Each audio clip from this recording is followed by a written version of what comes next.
안녕하십니까. 목회의 관점으로 본 요한계시록 이윤식 목사입니다.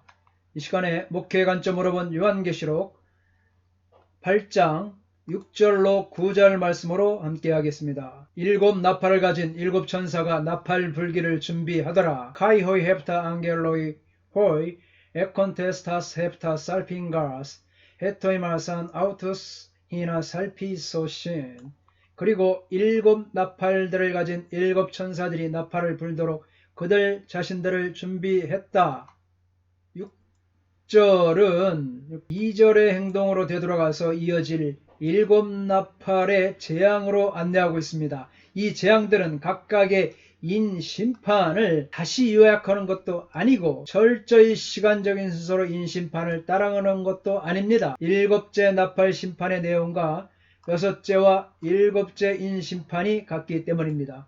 둘 다 최후의 심판을 다루고 있습니다. 여섯째 인은 산으로 도망가 어린 양의 진노로부터 숨을 곳을 찾는 자들을 보여주고 있습니다. 첫네 인은 인간의 죄로 인해 생긴 불가피한 결과로 묘사되는 반면 나팔은 하나님이 능동적으로 개입하셔서 악한 세상을 처벌하시는 것을 보여주고 있습니다.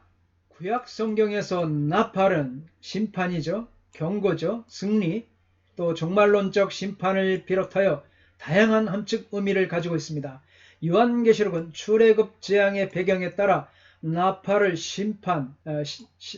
갖다가 심판을 강조하는 의미로 사용하고 있습니다. 즉 그리스도를 역사의 주관자로 만든 그분의 부활과 보좌 등극으로 임하게 된 심판 주제를 강조하는 의미로 사용하고 있습니다.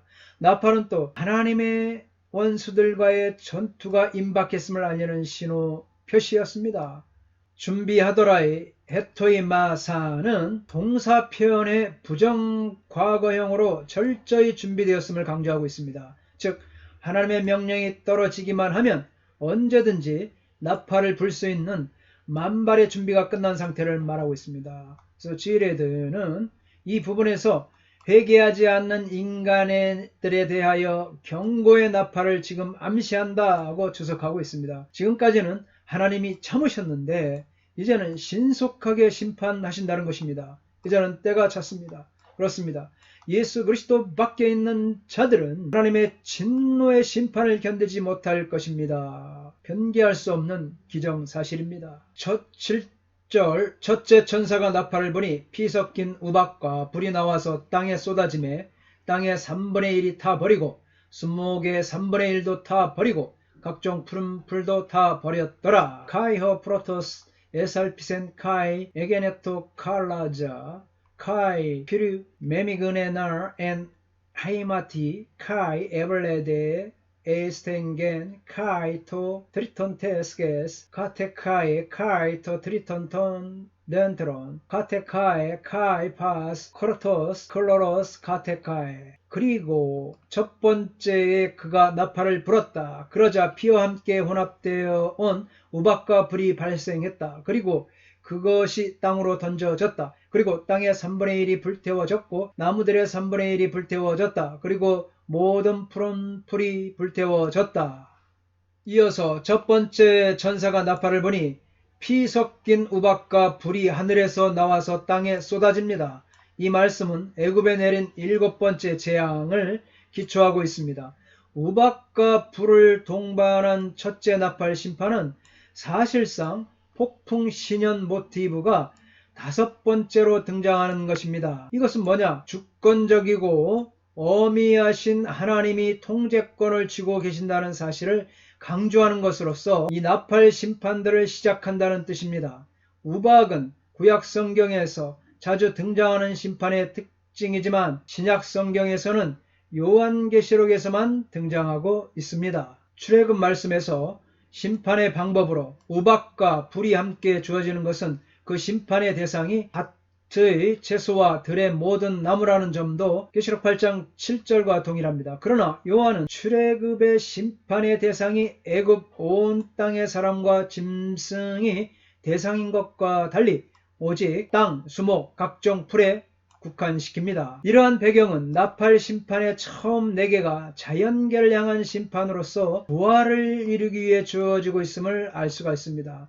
또한 심판이 출애굽기에서의 우박보다 요한계시록은 불이 더 주도적인 역할을 하고 있습니다. 이것은 요한계시록의 본문 7절 후반부에 타서라는 동사가 카타카이오의 카타카이오 원형이죠. 그래서 타서라는 동사가 3번씩이나 반복되는 것으로 알 수 있습니다. 수목의 3분의 1도 타버리고 각종 푸른 풀도 타버렸더라. 여기서 땅, 죄인들에 거쳐 나무는 권세자, 풀, 평민들에게 임할 재앙, 전 지면에 내린 심판이다. 땅은 죄악, 세상을 가리키고 수목은 세상 권세자, 풀은 평민, 군중은 사람, 멸망을 가리킨다. 또 육지에 내려지는 하나님의 심판의 무서움, 하나님의 징벌, 세상에 임할 실제적 대재앙이다. 이렇게 학자들의 견해가 이와 같습니다. 그래서 땅의 3분의 1이 불에 타버리고 맙니다. 스가랴 13장 8절로 9절에서는 땅의 백성들 중 3분의 2가 죽고 3분의 1이 정련하는 불에 던져집니다. 이 본문에서는 불로 파괴되는 대상이 땅과 그 수목의 3분의 1입니다. 이것은 비록 하나님이 땅을 처벌하시지만 그것은 아직 완전하고 최종적인 것은 아니라는 점을 보여주고 있습니다. 이처럼 요한계시록은 출애굽기와 달리 심판의 대상을 3분의 1에 국한시킵니다. 구약 배경의 말씀들을 통해 본 결과 3분의 1은 심판과 회복의 단위로 사용됨을 알 수가 있습니다.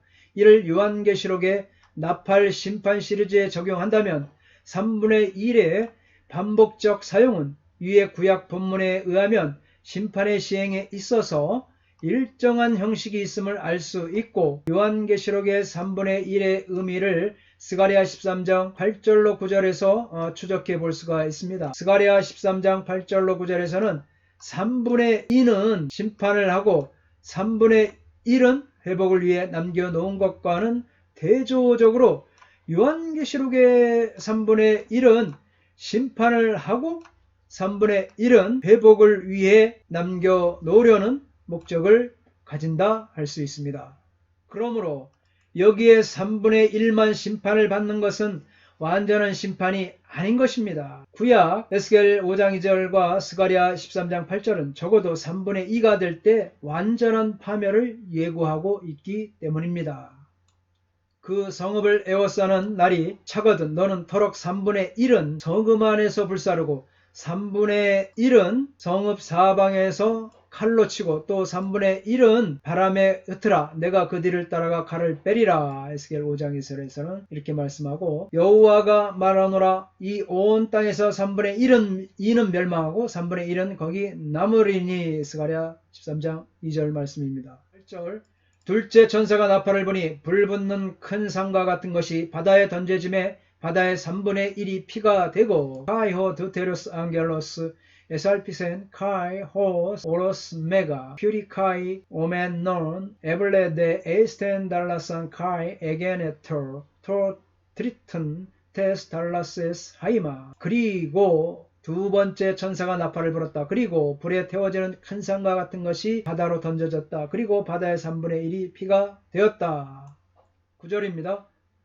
바다 한가운데 생명 가진 피조물들의 3분의 1이 죽고 배들의 3분의 1이 깨지더라. 아이 아페다넨 토 트리톤 톤 크티스마톤 톤 엔테 달라스 타 에콘 타 푸시카스 카이 토 트리톤 톤 플로이온 디에프 다라산. 그리고 목숨들을 가진 바닷속에 있는 피조물들의 3분의 1이 죽었다. 그리고 배들의 3분의 1이 파괴되었다.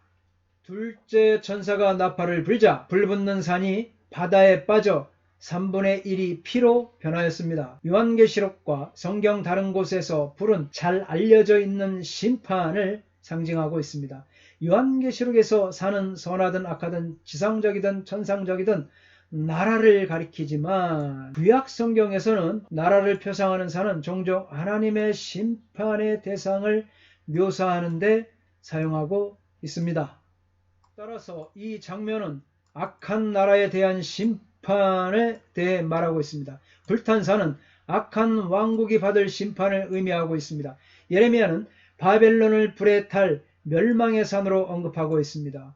여호와의 말씀이니라. 온 세계를 멸하는 멸망의 산아, 보라, 나는 내 원수라. 나의 손을 내 위에 펴서 너를 바위 위에서 굴리고 너로 불탄산이 되게 할 것이.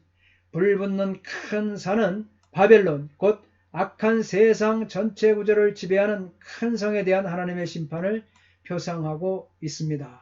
이로 인해 바다의 3분의 1이 피로 변하고 있습니다. 애굽에 임한 첫 번째 재앙에서는 나일강이 완전히 피로 변하였죠. 고기가 모조리 죽었습니다. 그런데 본문에서는 바다의 3분의 1이 피로 변하였을 뿐만 아니라 모든 바다 생물과 운항하는 배의 3분의 1이 죽고 파괴되었습니다. 바다 항로는 로마 제국의 삶의 원동력으로 간주되었습니다. 이는 로마인들의 생계와 교역을 바다에 크게 의존했기 때문입니다.